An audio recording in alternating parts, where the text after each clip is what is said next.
Assalamualaikum warahmatullahi wabarakatuh.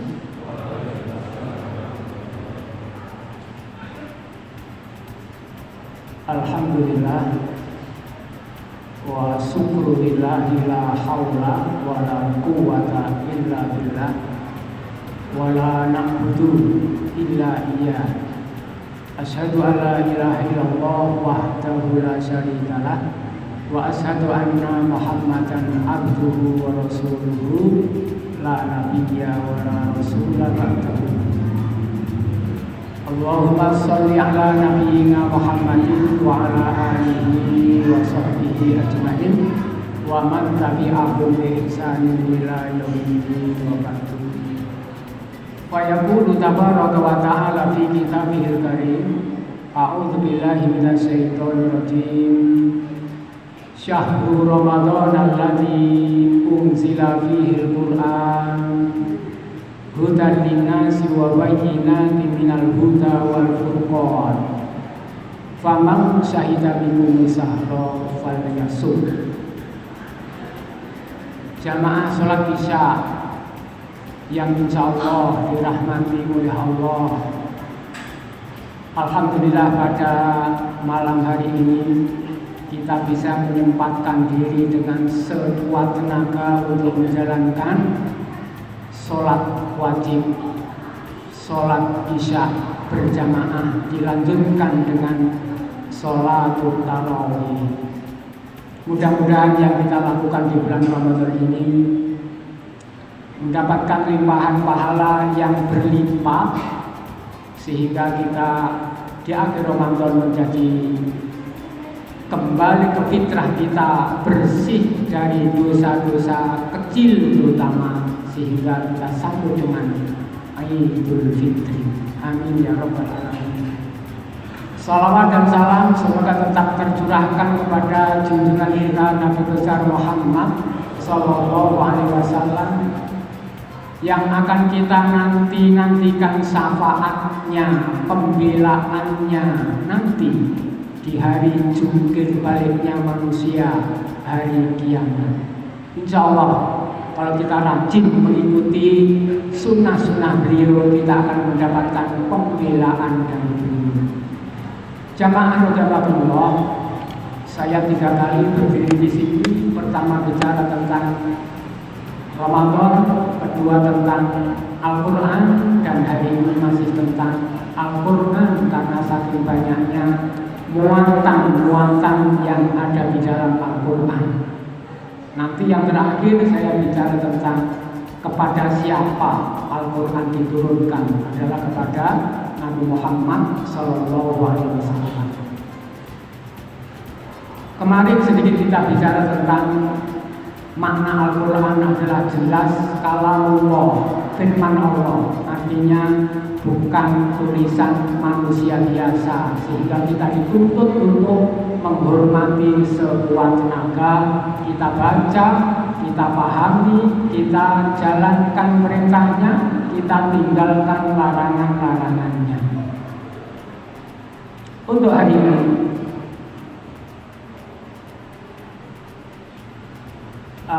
temanya adalah Jam'ul Quran. Bagaimana Al-Quran itu dikumpulkan? Karena pada masa Rasulullah Al-Quran belum dibukukan, masih berserakan di dada-dada para sahabat yang hafal Al-Quran.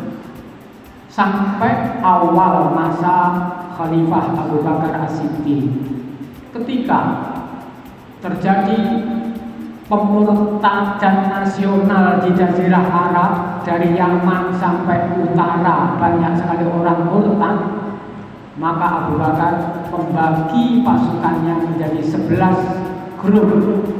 Setiap grup diputus untuk memerangi kelompok-kelompok yang murtad.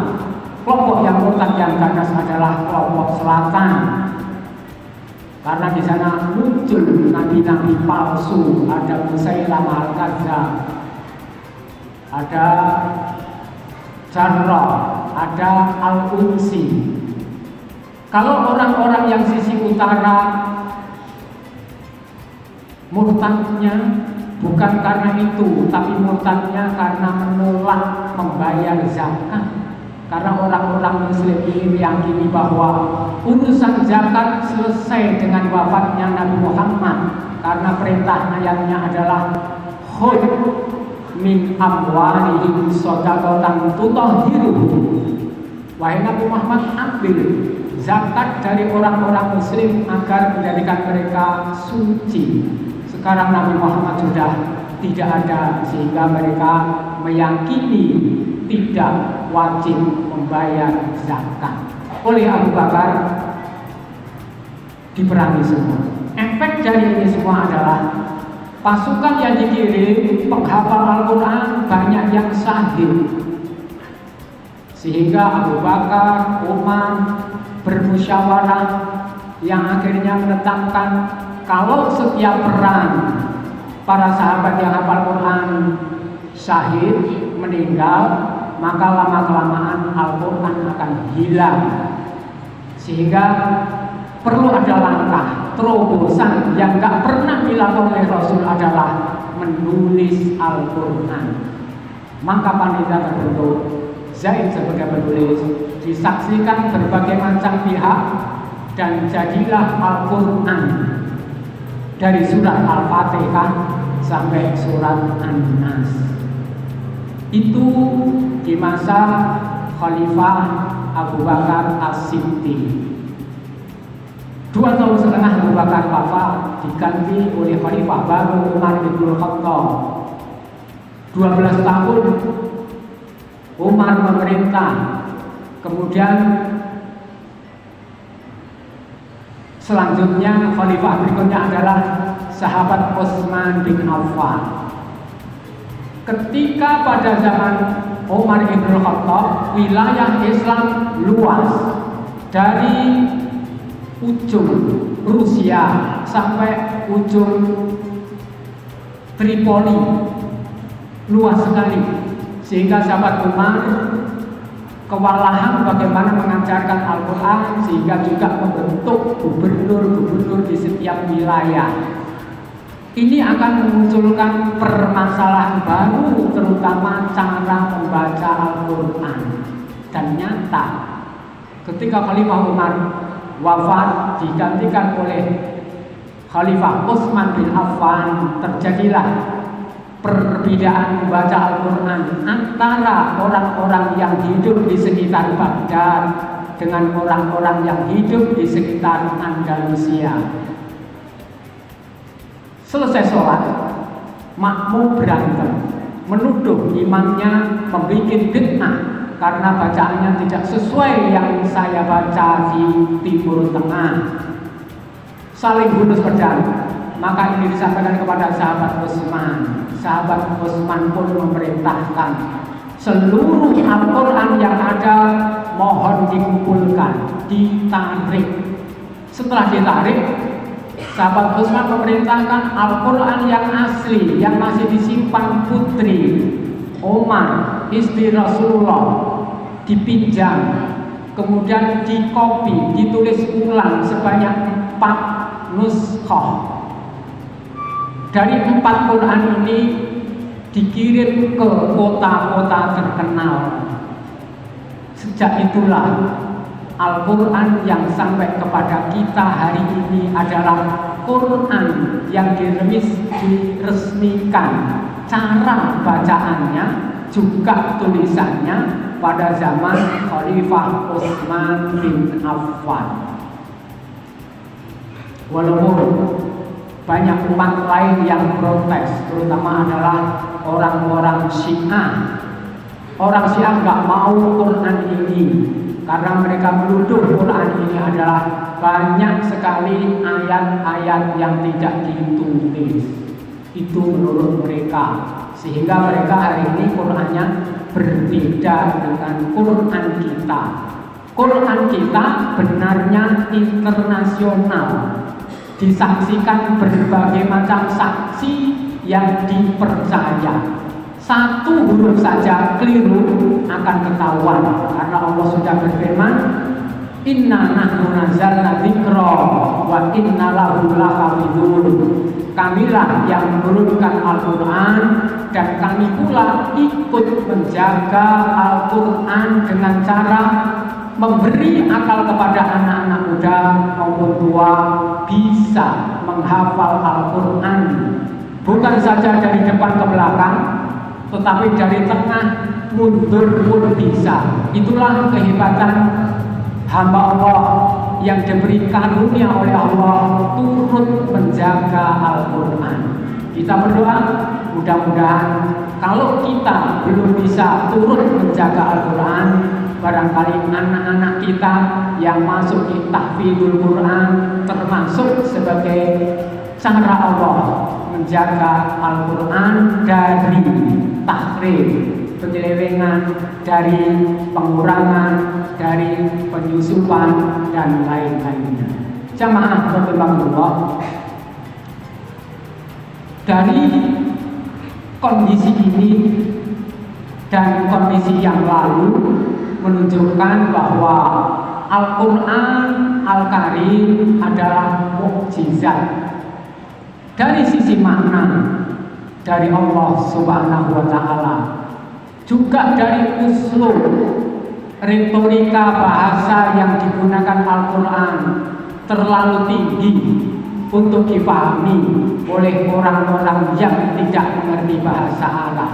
Jangankan kita yang tidak mengerti bahasa Arab, ahli bahasa pun tercengang kalau mengamati uslub yang ada di dalam Al-Quran.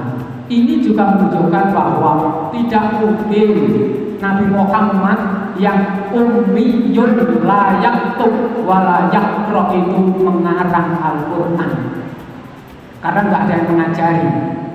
Nabi Muhammad yatim piatu, bapaknya meninggal dalam kondisi masih di kandungan, ibunya meninggal, kakeknya meninggal ketika umur 8 tahunan. Ini menunjukkan Nabi Muhammad mendapatkan agama baru itu bukan atas ajaran ibu, bapak maupun kakek.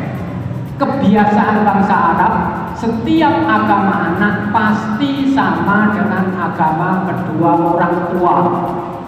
Nabi Muhammad tidak. Beginilah Allah menyeting, menjadikan seorang nabi itu dari awal dan awal, tidak sekonyong-konyong jadi Nabi Muhammad. Tidak.